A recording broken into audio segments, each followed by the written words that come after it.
Well, hello, everyone, and good morning. I'm Shireen Ash, a librarian from the Corte Madera Library, and I'm very pleased to welcome you here to this talk with Dr. Konik on strokes, a really important topic, as I'm sure she will detail for us. So before we get started, I just want to ask you all to remain mute throughout the presentation. We are recording it, and this way we'll have a nice, clean recording that people can refer to later on our website and on our YouTube channel. There'll be time for questions at the end of the program, so put your questions in the chat and I'll read them out and Dr. Konik will answer them. So Dr. Konik has been a emergency room doctor at Kaiser, San Rafael for about 11 years. She's had a lot of interesting experiences. She's clearly a dynamic speaker. So I am going to disappear and will reappear for the Q&A at the end. So thanks everyone, and there you go. Take it away. Thank you very much. All right, so hopefully this all goes smoothly, always technology. So as mentioned, I am Zita Konik. I'm an emergency physician at Kaiser in San Rafael. I'm also the Novato Fire Protection District Medical Director, so I work a lot with paramedics, and I am the Napa County EMS Medical Director. So because of all these roles, I've taken a special interest in strokes, and I sort of have this passion for it. So this is part of the reason I am here. I'm very happy to see this many people here to learn about this. And my intention with this talk today is really to review signs and symptoms of strokes and how they can manifest so that community members are aware and able to help in identifying and getting treatment. So I'm going to go, the idea was that I did this as a lay person sort of lecture. So for those of you that don't have much experience with strokes or access to medical terminology, I've tried to not use all of that. However, I have thrown in some sort of a bit more advanced topics for those that do have a background in healthcare or have further interest in this. So a little bit more in depth on the treatments and why it matters so much that community members are well versed in the symptoms of stroke. So I have the chat open. If questions come up during it, I'm happy to try to answer them, but we'll try and do it at the end. So let's launch right into this, if this will work. There we go. So this is the stroke system of care, and I wanted to bring attention to this because if you notice in this care continuum, the community is represented twice. And so really treating a patient who's had a stroke is a team effort, essentially from community through pre-hospital, hospital, post-hospital, and then back to the community. So in the hospital, I will say we obviously get a lot of training and emphasis on the immediate treatment of stroke patients, but the community recognition is a underappreciated and I think under-focused part of this care continuum. And that's part of the reason I'm here today, is to help educate. But also post-hospital, patients who have suffered from a stroke and who have ongoing debilitating symptoms, they are part of our community and our society. And there's a lot of resources and education that goes to helping them out. So sorry, did that disappear? Oh my gosh, so sorry. Oof, technology, here we go. This is what I was talking about. Oh goodness, so sorry. Apologies.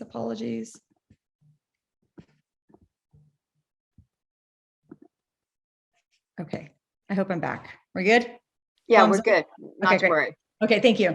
So, so as I mentioned, so the community, we get a lot of education, but I'm going to go over some symptoms that I really want people to take home. Emergency medical services is the 911 system and the paramedics. And of course, I'm very biased because I work in Marin County, but I would say that the paramedics here are exceptionally trained in stroke and identifying strokes and bringing them to the appropriate facility to get the appropriate treatment. The emergency department is obviously a big part of this, and that's the other arena that I work in. We are very well versed in recognizing symptoms of stroke and getting the appropriate treatment that exists. Inpatient is then where the patient goes afterwards to receive further treatments, other interventions, and then training, teaching to recognize symptoms later. Discharge coordination happens afterwards with rehab facilities, and then ultimately home back to the community. So it is a full system. It takes every piece in place to get the best care possible. So for me, the community is a huge part of this. And I would say in the hospital side, we focus a lot on what we do. So I'm hoping to bring this to you all. All right, so just a little background on epidemiology with strokes. So this is from the CDC. It is a very prevalent thing that happens. So a stroke happens in the United States about every 40 seconds, which is sort of astonishing if you think about it. So in the few minutes I've already spoke, there's been several more people that have had strokes. Every 4 minutes, someone dies of a stroke. It is a big contributor to deaths in this country, and about 800,000 Americans suffer a stroke every year. There is a lot of healthcare dollars spent on caring for strokes, either the immediate phase of the stroke and then the stroke care afterwards, if there's any lingering disabilities. But also in this amount is the loss of productivity of that patient. So if they had a job and they now have a debilitating stroke where they can't do that job anymore, there's loss of productivity, which contributes to this. So it is the leading cause of long-term disability. So I feel very strongly that if we can prevent one stroke, there's a large downstream effect from society, but also for that patient and their family. So again, it's every piece of this puzzle needs to be in place to get the best treatment possible. Here is more information from the CDC, and this is the stroke death rate throughout the country. The darker the purple, the higher the rate. And you can see that in the southeastern US is a predominance that's probably related to risk factors that are also predominant in that area. But if you look at California, you can see that we are various colors throughout the state. So it's not clustered in one area. And you can see that throughout even our own system in California, there is a disparity in the death rate and disability rate that exists when it comes to strokes. So I went through, and you can actually pull this data by county in California, and we are obviously in Marin. And we have the best death rate. So we have the best success, I guess you could say, in treating patients with strokes. I could dive into why I think that is, but I'm not going to so much. But I wanted to contrast it with Humboldt, which is the worst in the state. And you can see that death rate per 100,000 is markedly different. Now, it's probably, I would say, recognition of symptoms, maybe access to healthcare, access to treatment of risk factors that lead to stroke, whole host of reasons, but just recognize that even with our own state, even within our neighboring counties, it is a very large difference in the death rate. So I think the more education we can do, the better, but there's obviously things beyond my control to control this. However, I'm also just want to draw attention to that even within our own county, there is inequity in the death rate depending on race. Gender seems to be equal between men and women, but if you're in Marin County and you are African-American and you are suffering a stroke, you don't have the same death rate as someone who is white or Hispanic. So I'm not here to go into all the details of why that is. That's certainly not my realm, but I do want to say that it's not equal for everybody. So I'm hoping that by education, we can help to decrease that difference. All right. Everything is just falling. Here we go. Okay. So we're going to go over some of the risk factors and what are these strokes that I'm talking about. So there are two types of strokes, ischemic and hemorrhagic. So ischemic is essentially when blood flow is decreased to part of the brain, and that means no blood flow, no glucose, no oxygen, and that part of the brain essentially starts to die. Hemorrhagic is when there is a bleed inside of the brain. It causes the same effect essentially with that part of the brain not getting blood flow. But the reason there's a distinction here is that the treatment is very different. And I'm going to be focusing on the ischemic brain. So like I said, so an ischemic stroke is my focus of this talk. The symptoms can be the same between the ischemic and the bleed. But what I'm going to focus on is this. So it is essentially, I think of it as something is blocking blood flow to one part of the brain. And usually that something is a blood clot. So if you put it in terms of a river, let's say, if you have a large river, which then breaks down into creeks, all of a sudden a dam was put up in part of that river, all the creeks and all the water flow downstream would be blocked off. So that's essentially the same as what happens with an ischemic stroke. Depending on where the blockage is, the part of the brain that's downstream of that artery is then at risk for dying. And that's what an ischemic stroke is. So how does this happen? So two reasons, essentially. So if you look down at this figure on the left lower side of the screen, either a blood clot developed somewhere else and then gets thrown to the brain and essentially blocks that artery at some point and decreases blood flow, or you have what's called a plaque rupture in that part of the artery, and that's the lower part. So over time, you can get plaque buildup, which is cholesterol, fat, gets built up in the arteries. And if there's a little rupture of that plaque, you can build a clot in that area. So for treatment for these acute strokes, the cause of it is essentially, it doesn't matter. The end result is that there is a blood clot in the brain blocking blood flow to some part of the brain. And the symptoms of this type of stroke depends on which part of the brain is affected. So it depends on where the clot is and what part of the brain is having an ischemic event, meaning not getting blood flow and is starting to die. So that is the ischemic strokes that I will be talking about today. This is just a schematic of the blood flow to the brain. You can see there's many arteries. The big ones are the carotids and the vertebrals, but essentially there's many types of blood flow to the brain. But what I'm going to go over really is which part of the artery is affected and what the symptoms are. So the risk factors for this type of stroke in particular these are what I call the essentially non-modifiable things that exist. So age, of course, is just over time, we are more likely to have strokes. Hypertension or high blood pressure. Over time, if your arteries are used to seeing high blood pressure over and over and over, you increase your risk of that plaque formation there, which would put you at risk for a blood clot. Hyperlipidemia, which is high cholesterol. Again, the more you have cholesterol in your arteries, the more likely they're to deposit in your arteries and then lead to that plaque. If you've had a previous TIA or transient ischemic attack or mini stroke, which are essentially symptoms of a stroke that go away, or if you've had a previous stroke, you're higher risk for having a stroke. Diabetes, for the same reasons as the hypertension and high cholesterol, over time it can lead to buildup in the arteries. And then atrial fibrillation is one I would like to draw attention to because this is a very known risk factor, and it is a quite prevalent abnormal heart rhythm in our community. It is a known risk factor. So what is atrial fibrillation? It is when the top part of the heart is not beating regularly in conjunction with the bottom part of the heart. So why does that matter? Well, when blood is not flowing continuously through somewhere, if it's just kind of staying stagnant, you can develop a blood clot. If you develop a blood clot in your heart and you pump it out to your brain, that's a stroke. So atrial fibrillation is an absolutely known risk factor for stroke. So if anyone has or has had episodes of atrial fibrillation, they tend to have a conversation with their doctor about starting blood thinning medications to prevent this stroke. So that's just something that everyone should know. These are what I call modifiable risk factors. Your diet, that's hard. I'm not that doctor that's going to be up here to tell you eat kale every day because I frankly don't do it. But, I think it's a healthy lifestyle overall. Everything in moderation is what I say. So physical activity helps to decrease high blood pressure and all the other risk factors.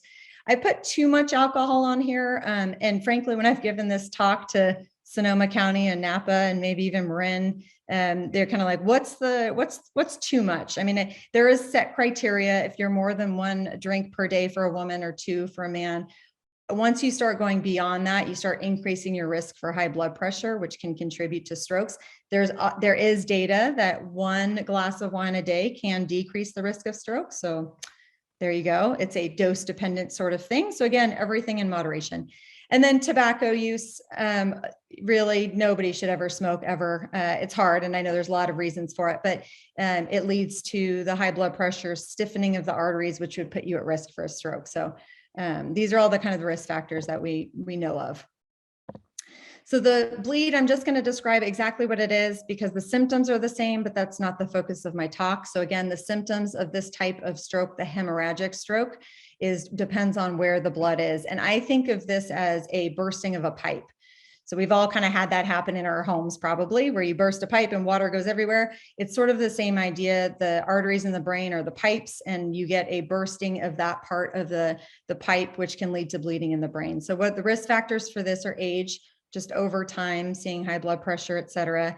If you're on any sort of blood thinning medications, and the names of those are Coumadin, Pradaxa, Eliquis, Xarelto, Plavix, these are all blood thinners. So you could imagine if there was a little breakage in that artery, normally you may be able to clot it off, but if you're on a blood thinning medication, your ability to clot is now decreased and you're more likely to bleed. And then high blood pressure. If that pipe is used to seeing high pressure all the time, if there's any sort of weakness in the wall of that artery, it's more likely to bleed. So you can see that the symptoms kind of are in alignment with the ischemic and the risk factors, but the symptoms are pretty hard to tell. The difference with this one is if someone has a sudden onset of the worst headache of their life, they need to go to the ER. So that's probably one difference in symptoms. So this is kind of a little more detailed. And for those of you that are not interested, it's totally fine. You can tune out for a second.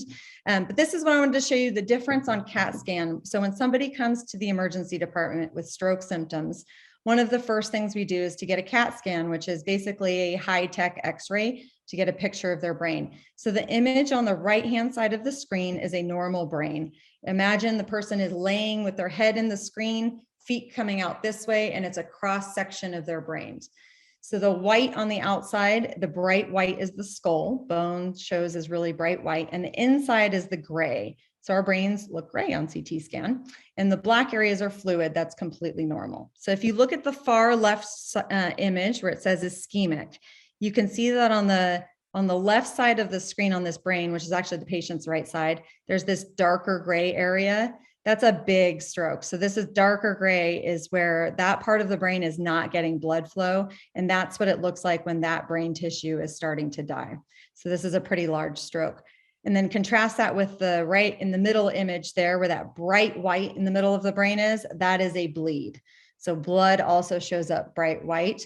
You can see it's in the same area of that ischemic stroke. So the symptoms may be the same, but the treatment is very different. So one again is decreased blood flow. The hemorrhagic is blood that's accumulating in the brain. So I just wanted to give you an idea of that's the first thing that happens when we go to the ER is we get a CAT scan immediately to see if that's the cause. Okay, so now how do we recognize these symptoms? So the CDC has a great little video that I'm going to play here. It's about a minute long on the symptoms. And then I'm going to expand on this because I think there are other symptoms we need to incorporate into our recognition.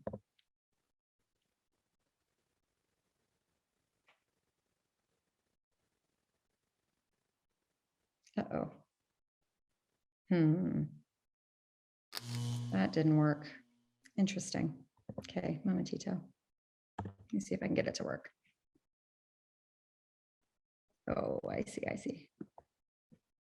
Sorry, one moment. All right. When someone is having a stroke, every minute counts. Just as putting out a fire quickly can stop it from spreading, treating a stroke quickly can reduce damage to the brain.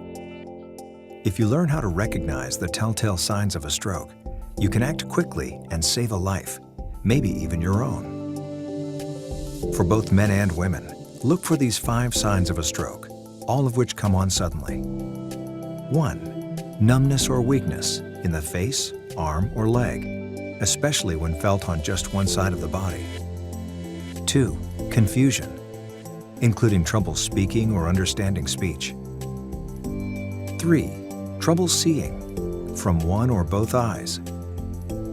4. Trouble walking, or problems with balance or dizziness.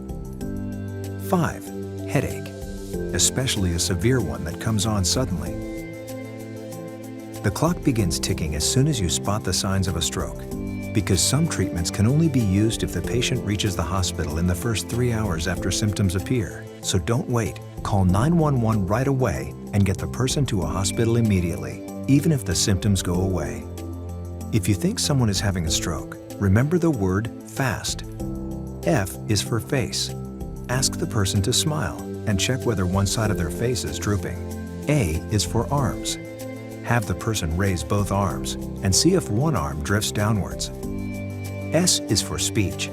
Ask the person to repeat a short phrase and notice if their words sound slurred. And finally, T is for time. If you spot any of these signs, call 911 right away to get the person to a hospital fast. Strokes are medical emergencies. The sooner a patient gets treatment, the better their chance of a good recovery. Okay. So it is absolutely true. And recognizing the symptoms and getting treatment is as soon as possible is so key. I just have to overemphasize that. So this is the different parts of the brain. I'm going to go over a little bit of anatomy because it explains the symptoms that people have. So the frontal lobe is the pink area. That's your thinking, memory, behavior, movement. The parietal lobe is to do with speech, mostly language and touch.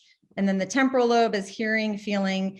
A lot of times when people have weakness in their face, arm, or leg, or trouble speaking, it's affecting one of these big three areas. So it's usually pretty obvious, but it may not be. It can be a little subtle. The occipital lobe, the back part, the green part, has to do with vision. And that's why it was brought up, if any change in vision or sudden loss in vision can be a stroke to that part of the brain. The cerebellum is the orange part in the bottom, and that has to do with balance and coordination. And that's where if someone has sudden onset of difficulty walking, they may have a stroke to that part of their brain. Oftentimes people will describe this as feeling as if they're walking like they're drunk, but they're not, and they just really cannot walk. And then the brain stem is kind of what we call our lizard brain. It is the part of our brain that's responsible for all of the things that we're doing right now without realizing it, breathing, your heart rate, and temperature. A stroke to that part of the brain is extremely devastating, and it gets kind of extensive treatments. All right, let's see. Okay, so I just wanted to bring up again, here's the blood flow to these various parts of the brain. So if you take out an artery, like the middle cerebral artery, which is a big one, or the anterior cerebral artery, you will get those large deficits with trouble speaking, half the body can't move. But there's also various smaller arteries that affect different parts of the brain that have different symptoms. So the mnemonic I would like people to remember, and the American Heart Association is also in agreement, as is the CDC, even though they said fast, is be fast. Because the face, arms, and speech, I think most people recognize that as a symptom of stroke, but it's the balance and the eyes that I think is under-recognized. And this has been proven in data from both the emergency department as well as pre-hospital, that if somebody is having a stroke that affects the cerebellum, the balance portion of their brain, they get delayed time to treatment and worse outcomes. And I think it's sometimes because we don't recognize this as a community, that this could be a stroke, but also it can be subtle. A lot of people have balance problems anyways, for whatever reason, a whole host of reasons cause it. So sometimes it can be hard to recognize. The eyes and the vision is also interesting because the person having the stroke in that part of their brain may not recognize that they can't see half of the world. And I'll go over what that looks like and how you can help to recognize it. So here are some examples of people having stroke symptoms. I don't know why this is happening to me. It happened this morning again. And when I left the hospital Monday night at like 12:30 in the morning. So you can see when she's talking, the left side of her face I'm is a taking little a picture droopy. for an example of what happens. You can see her eyes a little droopy, and she's going to smile. It's 6:43. So when she tries to smile, the right side will go up, but the left stays droopy. And you can see kind of the left side of her face is a little droopy. My hand is hard to lift up. She can't lift her arm.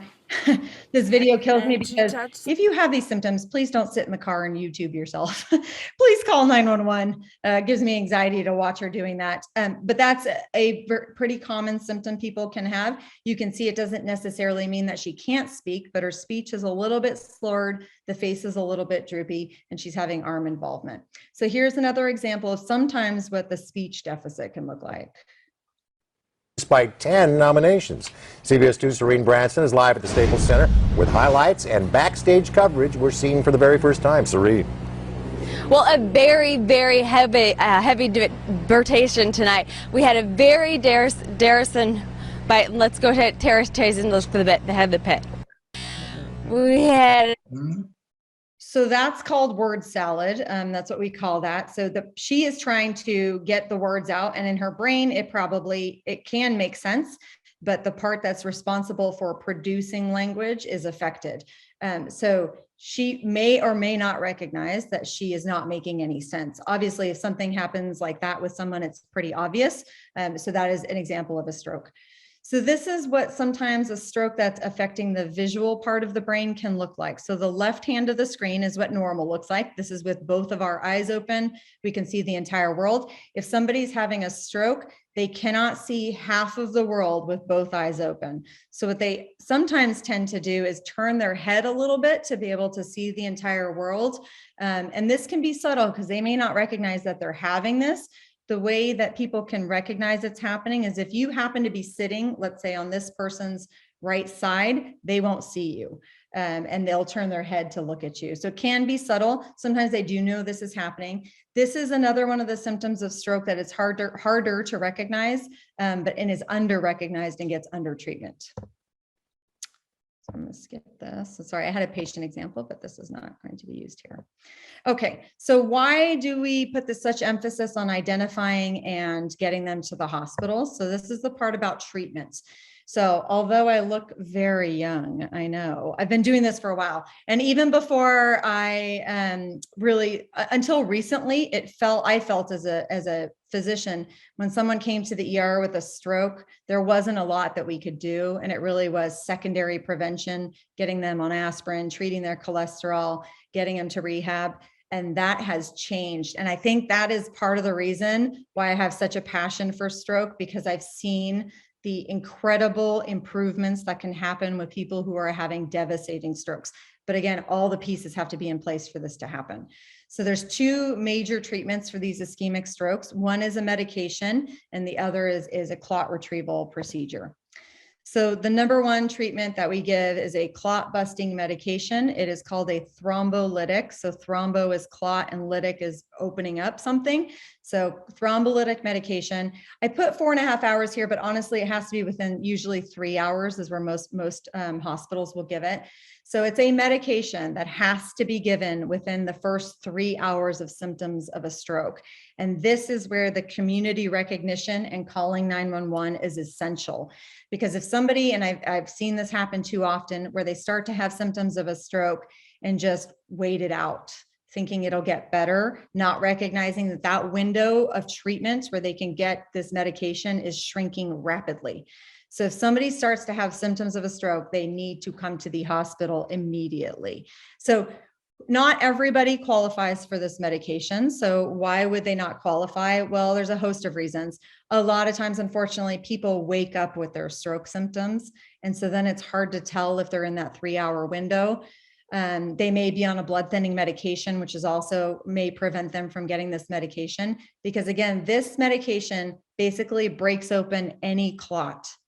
It opens up any clot in the body. So it's not specific to the brain. We give it through an IV, and over time it breaks up this clot. So if you had recent surgery, for example, within the past 2 weeks, you may not get this medication because it would open up any sort of clot that you had at your surgical site and cause you to have a major bleed. So not everybody gets it, but most people are candidates for it. And it's one of those things we give it, and within the next 24 hours, you can see resolution of the stroke symptoms, and it is incredible. But this is the whole reason for having the within the 3 hours. So the major risk of giving this medication is bleeding in the brain, which is why we try to figure out who would be a candidate and try to decrease the risk of this happening. 1 second.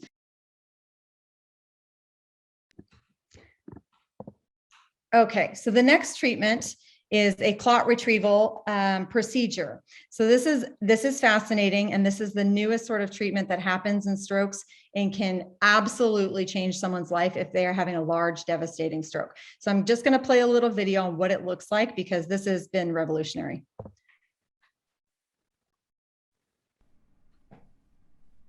Treatment of acute ischemic stroke with clot retrieval device. Ischemic stroke is a condition in which normal blood flow to the brain becomes interrupted.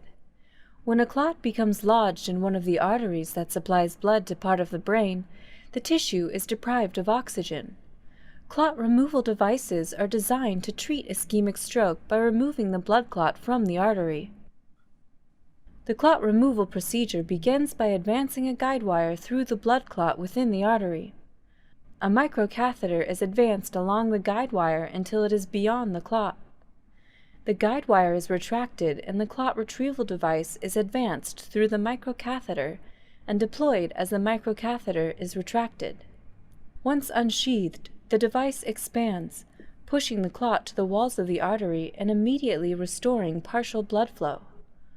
Over the next 2 to 5 minutes, the device becomes embedded in the clot. The clot retrieval device, along with the blood clot and microcatheter, are removed from the body. Blood flow is restored and verified with imaging. The entire procedure typically takes less than an hour.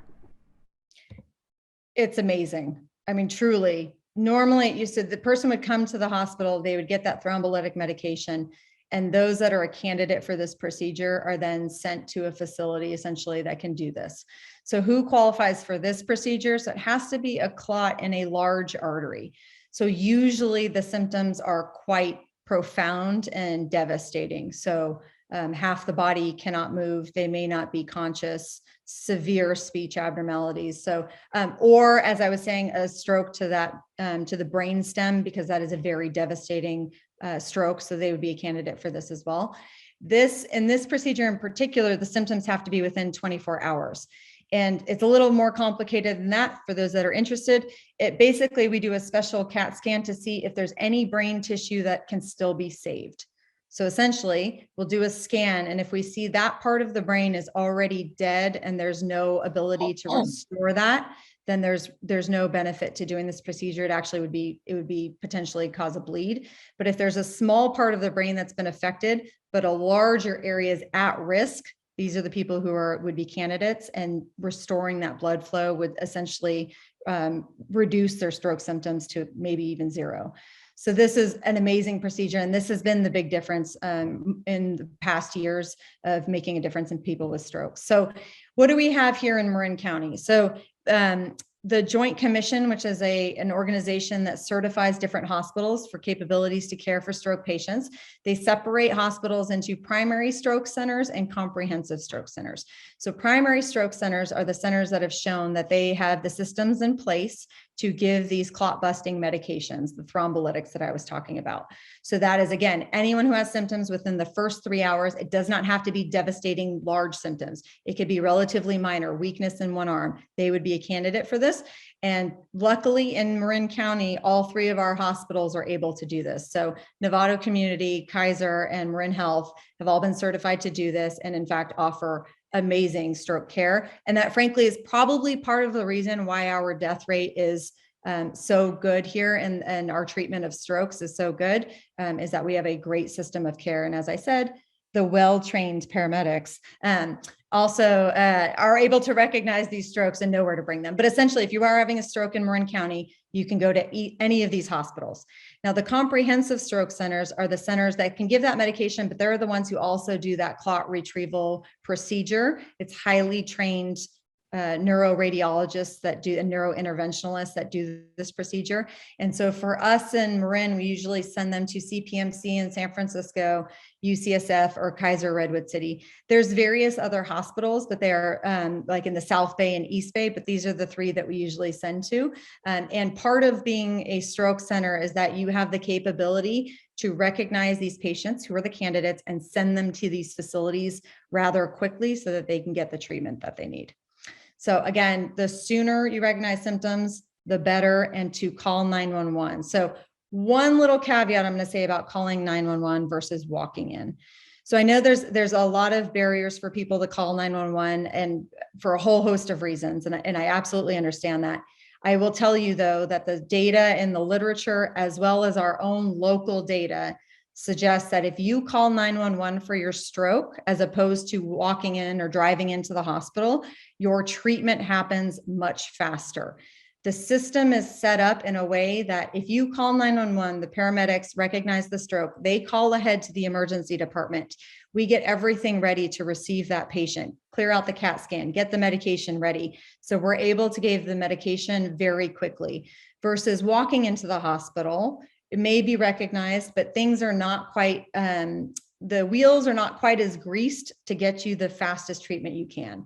So I highly encourage anybody who's having stroke symptoms, minor or not, to call 911, because it is it has been shown over and over to get you the best treatment. I know there's always questions of why people don't or do. And sometimes people don't want to tie up the 911 system, et cetera, et cetera. I will say though, that this is a true emergency. This is what this system is for. So please call 911.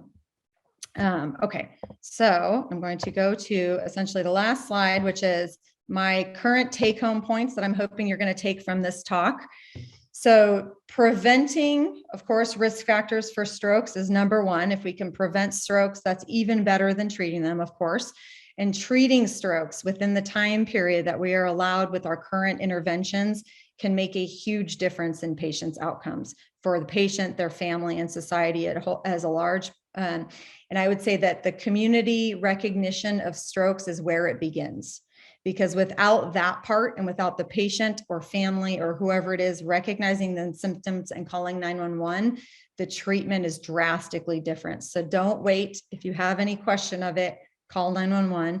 Know the signs of a stroke. And I would say the B FAST is a good mnemonic to have in your mind. So again, balance, sudden loss of balance, eyes, change in vision, blurry vision, face, any drooping, tingling, numbness, arms or leg weakness, numbness, and then speech, anything that seems off, slurred, that word salad that we talked about, or if the person can't think of the words, sometimes that's a symptom as well. Any of those symptoms or any other neurologic symptoms that you're concerned about that could be a stroke, call 911. Certainly if the person says, absolutely, I'm not going by ambulance, please bring them to the hospital. So these are all the symptoms that I would love to get out there as recognition. And then time is brain. So time is brain. The longer you wait and that part of the brain is not getting oxygen, glucose, the more likely that part of the brain is to die and to not be recovered. So time is of the essence. And those medications that we give have to be given within the first 3 hours. And the clot retrieval also, ideally, would be done within the first 6 hours, but can be up to 24 hours. So please don't have people wait or go to sleep and hope to sleep it off. I do hear that not infrequently, to be honest. So call 911. There is no downside to that, frankly, from our standpoint. So I hope I never see a stroke again in my life or have to treat a patient that's having a stroke. That would be my ideal. Of course, I know that's unrealistic. So I would love to get people the best treatment they can. And again, it starts with the community. So that is my stroke talk. The last part, though, I always get this is like, yeah, that's all great, but you work in the ER. Tell us all the exciting stories. What's your best story from working in the ER? So I just want to put some of them up here because this is, I would say, working in the ER is a privilege. And I love my job. I think it's very fascinating. I get to meet all sorts of people. So this first one, this was from the news. I got to meet her, and I just, one of my favorite things, if I have time, if it's not an acute emergency, is talking with people and hearing their stories. And so Miss Berta, she wrote a book. She was a seamstress in one of the concentration camps, and she was in there for several years. And I got to meet her and her family, and they were lovely. This middle picture is a guy who came in with a stingray barb, bat ray from the canal in his arm, which I honestly didn't know was a thing until it happened. So that was sort of interesting to have the bat ray tail in his arm. This lower left-hand picture of these 4 people. So every year, one of the emergencies that happens that comes obviously to the ER is cardiac arrest, when somebody sudden collapses and their heart goes into an abnormal rhythm. And oftentimes, like stroke, it's a system, and we are able to revive patients. And we have a celebration celebrating the patients and their families, the ones that we were able to successfully resuscitate. And then this little boy on the right is, I do ride-alongs with the fire department. So sometimes if you call 911, you may see me if you live in Novato. And childbirth is not something that happens all that often, but sometimes babies don't wait until their mom gets to the hospital. So this little boy was born on the couch in his house, and he is now forever a Novato fire baby because they come by and say hi, because we appreciate all of that. So the ER sees all sorts of things, but I would say kind of our focus is on the true emergencies, and strokes for me is that true emergency, and that requires a whole system of care. So again, these are my take-home points, and I very much appreciate you all being here. I know it's not as exciting as some of the other topics, but I feel very passionately about this because it can dramatically change someone's life. And everybody knows somebody who's had symptoms of a stroke and is affected. So I'm hoping that we together as a whole team, as a community, can change the outcome.